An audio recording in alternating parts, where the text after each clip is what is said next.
Hey everybody, welcome back. My name is Abby. I'm with Fitness is Medicine. Today we're going to do another great workout you can do in your home. Circuit style strength training with minimal equipment. Today all you're going to need is a chair and one small dumbbell. And a fit ball if you have one. If you don't, you can do these on the floor. Not necessary to have too much. If you don't even have dumbbells, you can use a soup can or a water bottle or something like that. So remember to come into these workouts warmed up and ready to move. 5 to 10 minutes of a cardio workout just to get your heart rate up, your muscles and your joints warmed up and ready for movement. That is a particular importance if you're dealing with arthritis or any joint pain. Warming up will help you help those joints start to feel better so you can get through your exercise. All right, so like I said, all you're going to need today is one small dumbbell, a chair, and a fit ball. We're going to start with some push-ups. So remember, you can do these in many different capacities. So you can start on your knees. Go ahead and start however you prefer to do push-ups. You can do them on a bench. You can do them with your feet on a ball, like your knees on a ball. You can do them against a countertop, or you can, of course, do them on your toes. Regardless of how you're doing them, keep your whole body straight and don't dip your head or your hips, and then none of this as well. So even if you're on your knees, everything is staying in that nice straight line.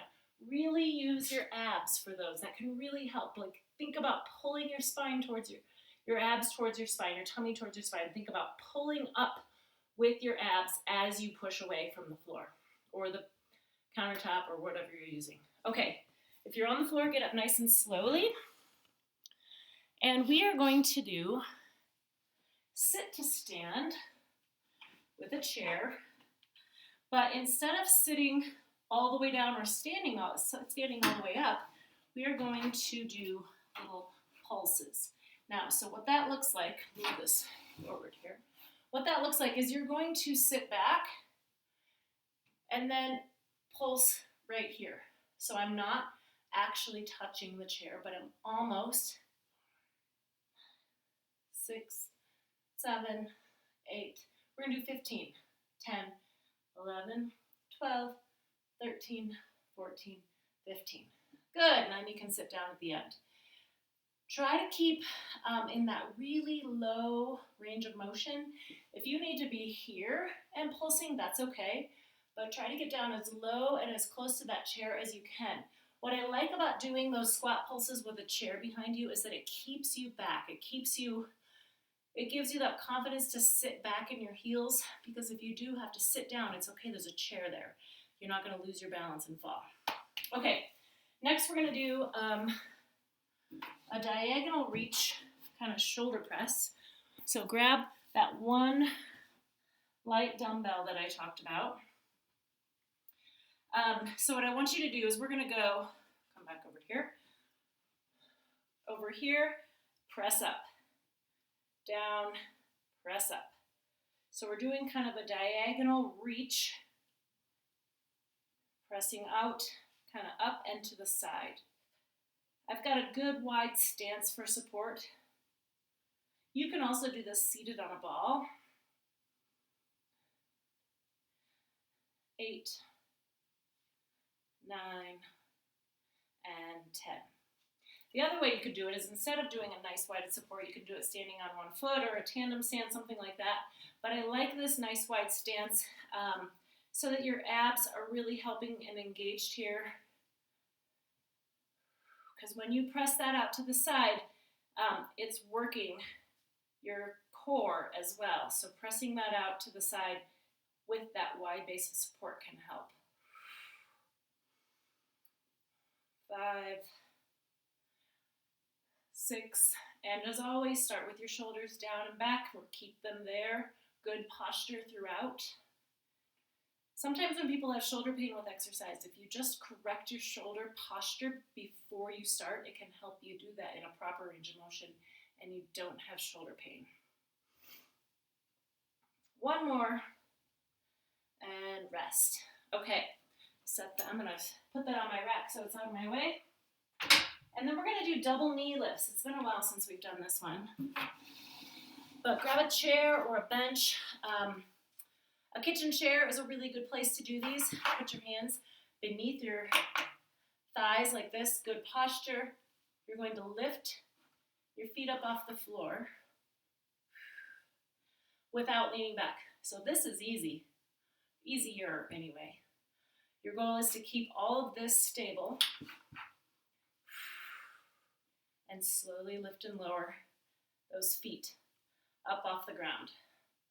Now, if you kind of alternate it and do that, that's okay. See if you can switch.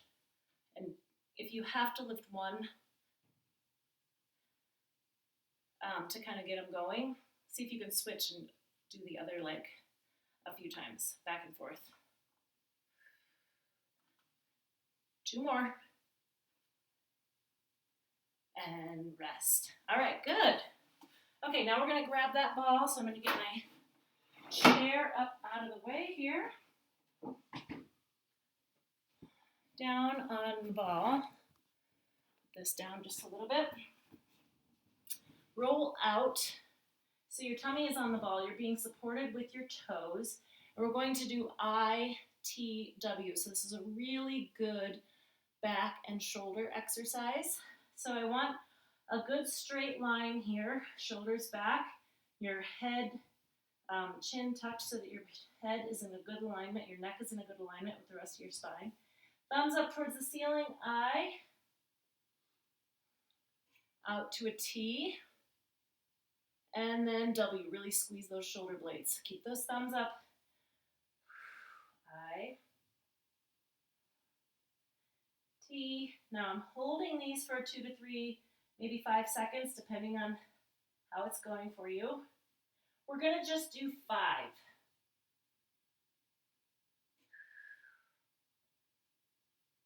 Now, if this is something that you've done before and you would like to do more, please feel free.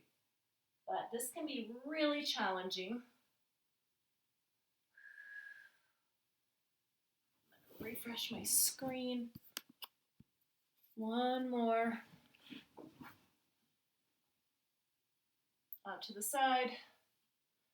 And W. Now you can make that also a little bit easier or harder by being back further like this on the ball or out further like this on the ball. So depending on how high you have to hold yourself up. But if you start to get any shoulder pain, you can take a break and try again. Really work on keeping those shoulders down away from your ears during the exercise. Okay, the last one we're going to do, we're going to stand up, so get that ball out of the way and stand up slowly in case you feel like you're lightheaded or dizzy. And we're going to do a starfish hold, a balance. So I'm going to have you stand on one leg, tilt over to one side, and we're going to hold it right here. We're going to work on this for 30 seconds. Now notice that I am in line from the top of my head down through my toe on this side that's being tilted up. So I'm not just, hi Baloo. Baloo, are you going to help me with this? If you can pet your dog and hold your starfish, you get a star for the day. And rest. Okay, now we're going to go to the other side. So hands out to the side. And as you bring your leg out, you are lifting that, you're tilting your torso, kind of just tilting right here. Oops. So if you're just here, that's okay. If you're at a small range of motion, you can, depending on where you are in your balance challenge, keep those shoulders back, don't lean forward. Got about 7 more seconds here. Again, if this is not challenging for you, you can stand on a roll-up yoga mat, a balance pad, something like that, rest. Or try it barefoot on some carpet, or there's a lot of ways to make it more challenging. If you need to make it less challenging, just decrease that range of motion. Make sure you're doing it near something, so you're just a small range of motion here versus way over here. But regardless, keep all of this in one big line. Okay, go through those 1 or 2 more times. Let me say hello to Baloo. He's so sweet. Do a little cardio in between, get your heart rate up, and then follow with your cool down and stretching. If you have any questions, please feel free to message me or leave something in the comments below. All right, have a great workout. We'll see you next time.